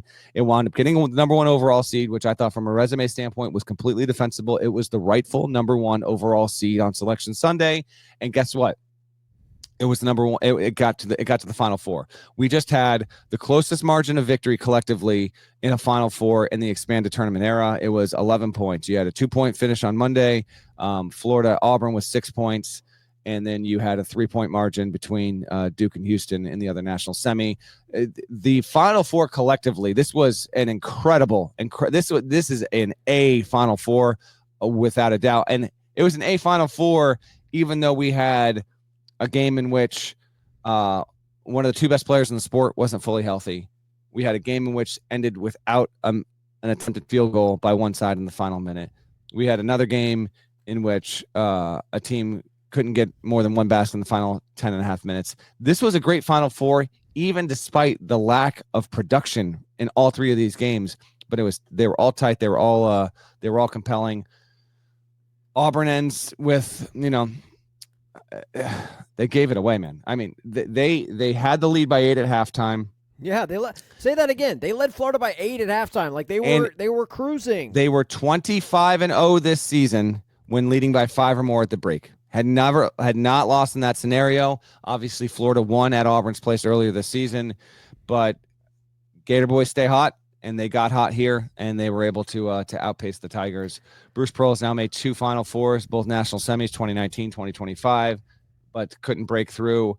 And you can take a little bit more on Auburn, but I will just say this from all these Final Four teams. Houston and Duke will be preseason top 5. Florida is going to have a very good case to have a lot of its guys back. It's got some good recruits coming in. And Auburn, Broome is gone. Man, they're losing some dudes. Jones is gone. Baker Mazzara is gone. Kelly is gone as well. Cardwell. This is the team that made the Final Four. I mean, Pettiford, I hope, comes back. But offensively, Pettiford has a chance. But defensively, he's a chair. So if he comes back, Hot Pettiford will be a preseason second, third team All-American probably. I'd love to see him back. But Auburn is the one team of the 4 Final Four teams that stands to have the biggest change in position from end of season, where it finished 4th in the AP rankings, versus where it will be entering next season. 32-6 for Auburn, but you finished the year 5-4. Like that's crazy. Yes, the SEC did get 2 Final Four teams in. Yes, there was an SEC team that cut down the nets. Also a thing. Yep. Greg Sankey was there. He was caddy corner to the Florida bench on Monday night, as one does. Was your Mark there for the Big 12? Was he hanging out next to Houston? Yeah, I saw Brett. Brett on sure. A couple of occasions there. Yes, Brett Yormark was absolutely there. Way to fix the bracket this year, Brett, for your conference tournament. Way to not go blackout mode. We appreciate that. There we go. Those that know. Yeah, I mean, Auburn, great year, but it's like it's just one of those things. Like, and unlike the other Florida comebacks, like they erased that deficit by the under 16 media timeout in the second half. Like it wasn't like they waited to make their move. Yeah. They made their move coming out of the gates in the second half, and then pulled away late. So, yeah, interesting trajectory for Auburn.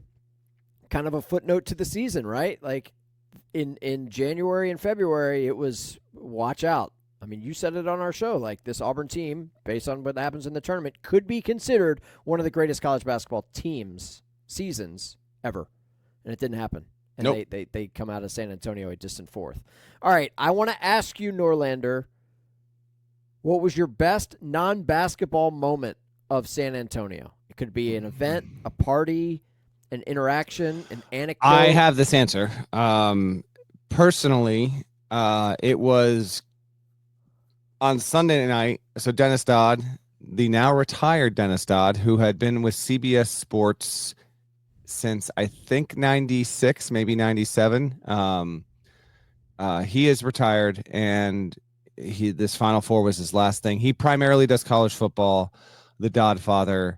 We got a whole bunch. I assembled a hodgepodge group of folks. Some hacks, some people on the CBS side, some social people, some Jacqueline D'Agostino, who's a CBS Sports HQ anchor and is also she's a Florida alum. I think she was on the dance team when she was there, and out of her mind Florida fan. She just went to go as a fan. So it was good to see like a variety of people from the CBS side toast him off, in addition to a number of writers.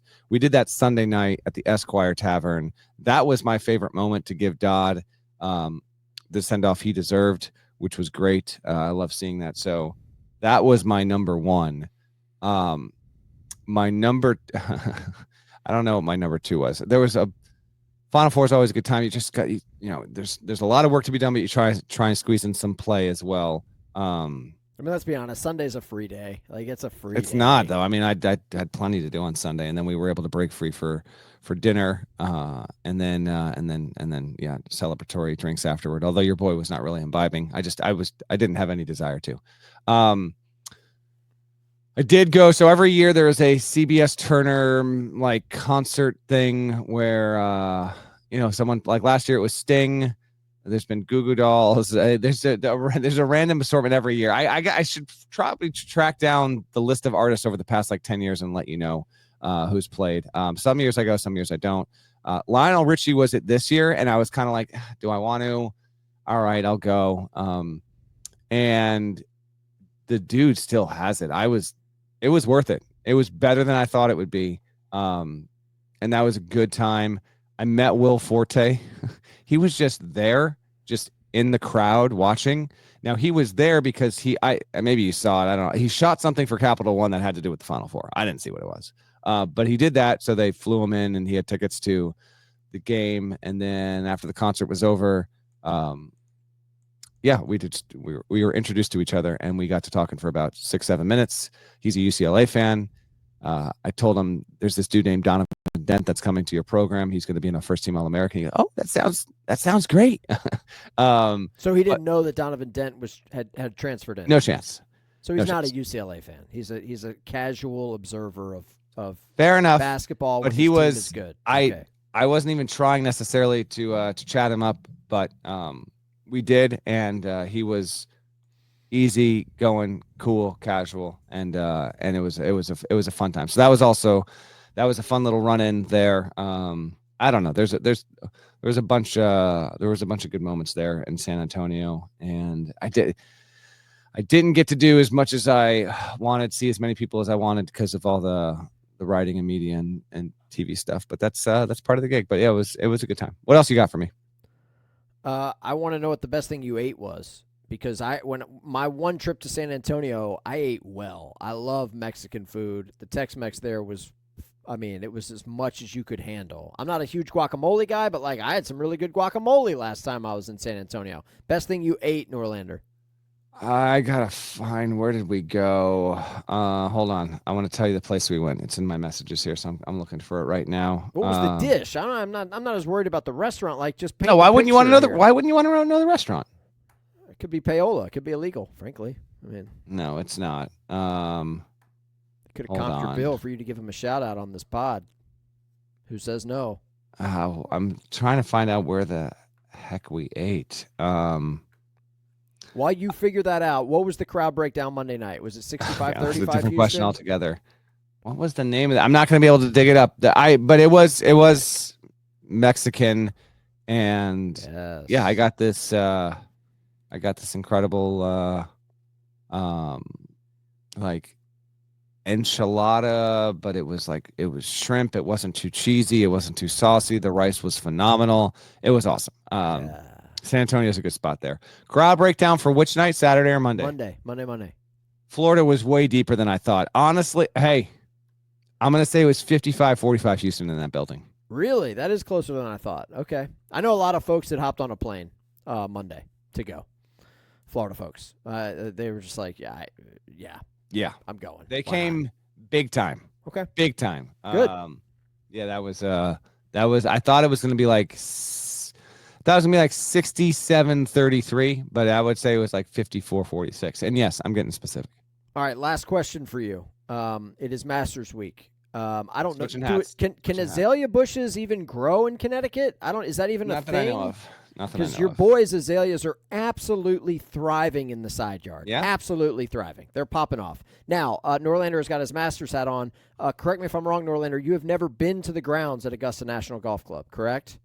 Correct. I've been to Augusta, Georgia, I think, basically almost every summer since I got the CBS job, because that's where the Peach Jam recruiting event is held every July. I have driven around the perimeter of the grounds. I've never been to the grounds. I was supposed to go to the grounds in 2020. Yeah, what happened? Yeah, we all know what happened there. But I may well try to get it done next year. Although I will say, going from there are some writers, Brendan Quinn, Dan Wolken, and some others that do the Final Four into the Masters. And so you are away from home for 12 straight days if you do that. That's a lot. And that's a grind. But I would like to do it. Anyway, what is your Masters question? Well, I want to know who I want to know who your pick is this week, big guy. By the way, I have been to Augusta National twice for Masters practice rounds. It's not important. It's not important. They're practice rounds. I need you on the grounds when the competition's happening. I don't want to be on the grounds for the guy. I want to at least one day. Go for a Thursday. No, I want to watch on television because as gorgeous as it is, I don't want to miss stuff, man. You hear the cheers, you hear the roars. You're like, what happened? I don't know because I don't have my phone and there's no screens, nothing. It's great. Go. I know. That is great. You have to go. That is tremendous. The FOMO is a real thing, man. Like, you're hanging out on Amen Corner. Something just happened behind you on 17. You have no idea what it was. That being said, I need your pick. I mean, you work for CBS. That's the parent company of the Masters along with ESPN. So who you got? Who's your pick? Looking right now. Can I give you a top three? Yeah, sure. Don't go chalk with me. Give me the take Scheffler and Rory out of the equation. All right? Give me three guys not named. I did this a year ago. Who did I pick? I said Scheffler had no shot, right? You said you famously said Scotty Scheffler had absolutely no shot to go back-to-back, and he ended up winning the thing. So, yeah. That's a tough look. That's a tough look for your boy. Yeah, you hate that. By the way, can you confirm not related to Henrik Norlander, correct? Correct. This dude, not related. I feel like he could use a few more cardio days weekly. Personally. Wow, you're calling him fat. He's not helping he's not helping the Norlander name. And he has never won a PGA Tour event. I'm waiting for this guy to win. He's never won. Okay. I think he's the king of like finishing between like 5th and 13th. He doesn't win. The guy's made $7.1 million in his career, Norlander. So I hear you on the not winning thing, but 7.1, not terrible. Anyway, continue. You're stalling here because you don't have guys. You're stalling because you don't know. I'm looking at the whole roster. I'm looking at the whole roster right now, okay? Actually, you know what I should probably do? If you stay ready. I know. I need the odds here. Hold on. Here we go. There we are. Here we go. Okay. It's Scheffler, then Rory, then Morikawa, then Bryson, John Rahm, Ludwig Aberg, Xander Schauffele, Justin Thomas. Oberg. It's Oberg. The A's got the little circle on the top. I'll give him my top three. I'm going Cantlay 1, Hovland 2, Cantlay 1, Hovland 2. I will go John Rahm 3. Scotty Scheffler's got no shot. You're so not prepared to answer that question. You're still in Final Four mode. I'm giving you my top three. Scotty Scheffler has no shot at winning the Masters. Who in their right mind, other than Patrick Cantlay's parents and wife, root for Patrick Cantlay? That guy is the worst product on the tour. I'm not saying that he's a favorite of mine to watch. I'm giving you the players that I think are most likely to win the Masters this year. Okay. Cantlay. I also think if you bet futures on golf tournaments, you're an absolute sucker. I mean, it's ridiculous. Well, I guess that makes me a sucker, big guy. We got action all over the place. I'll give you one name and one name only that you need to watch out for this week at Augusta. You ready for this? It's probably a golfer that you've never heard of because you're just a drive-by guy. You don't even keep up with Are you going to drop a that's first of all, that's not true. I'm not a drive-by guy. Are you going to drop a Sepp Straka on me right now? Same school, different golfer. Russell Henley. You familiar with Russell Henley? You're trying too hard. Go Dogs. Go Dogs. Sick 'em. Watch out for Russell Henley this week. He has a birthday on Saturday. He played at Georgia. He's familiar with the course. He's in the best form of his life. Russell Henley is the 7th-ranked golfer in the world right now. You have no idea who he was. He could walk up to your house right now. You'd have no idea who he was. No clue. Unbelievable. I mean, just the amount of disrespect, you hate to see it. I'll tell you this, and we're going to get out of here. But, it's what temperature is it out right now? Like, I come home from the Final Four. Masters are going to be on. There's a cold front on the East Coast. It's not fair. There's 39 degrees right now. Yeah, now, it's 49 here in North Carolina. It's chilly. I'll tell you this. Haven't run this by my wife yet, but your boy did take his ski weekend. That did happen. However, I had planned on getting one more day in on the slopes. That hasn't happened. What's stopping you? Correct. I might try and scoot on out of here, and in the next 3 days get on up to Vermont and get a day in, because we still have enough cold. If I can't get out and swing the clubs in the next week because the weather isn't going to be favorable to it, I'm going to bust out and do one more run down the slopes. That's got to happen. I'm rooting for you. I'm being dragged to some sort of like an Easter party on Sunday, Masters Sunday. And No. Isn't Easter next Sunday? That's correct. That's correct. Get that out of here. It's an Easter party, and I'm like, listen, my IBS is acting up. I'm not going.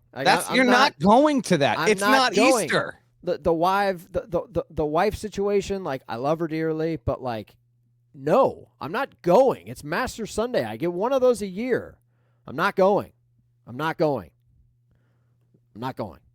So anyway, that's what I get to look forward to this weekend. I'm telling you, folks, Russell Henley, you can get this guy at like 45 to 1. You might want to just throw a few quid, just sprinkle just a little bit on Russell Henley.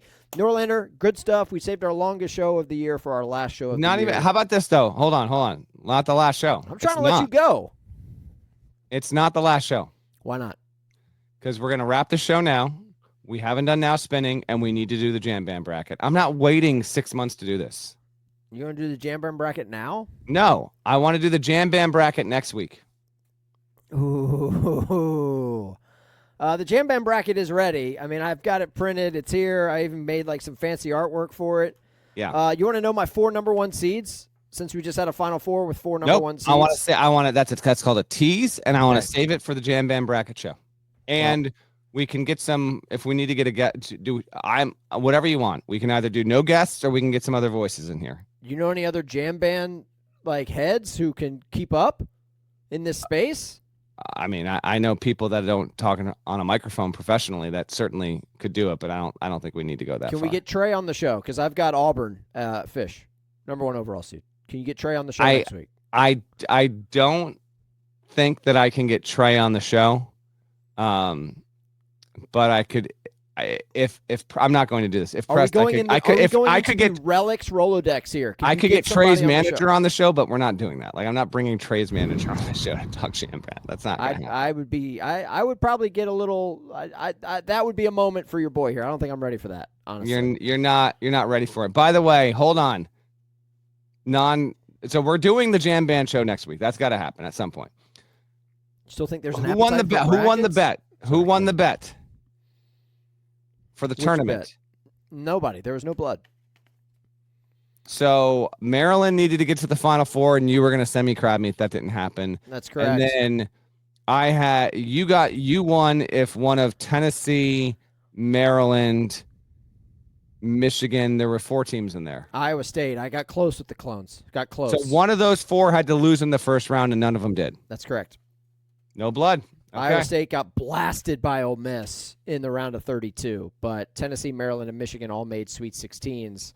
So none of your 4 teams that you thought were had a chance to cut down the nets actually even flirted with, making it to San Antonio. But anyway, it's fine. It's fine. It's totally fine. The bets, no blood this year. We'll rack it again. Norlander wants to talk Jam Bands next week. I'm good with that. I did not end up going to see Trey in Greenville last week. I just didn't. I just got lazy. Next concert on your save it. We'll talk music next week. We'll get the little bonus music episode. Norlander just got done hanging out with Lionel Richie in San Antonio, hanging out with the olds. I was also at the I was at Pitbull the night before. They had the whole music fest. How was that? Dude, and then we'll get out of here. I'm guessing he doesn't have the stamina by to far make a it record through a whole podcast. set. We'll say it again. I'm guessing that man does not have the stamina to get through anything longer than like a 45-minute set. I want to say it was close to 60. I was there because we went to a dinner, and then, every Final Four there's a music fest. They got a variety, like Doechii played, but I missed Doechii.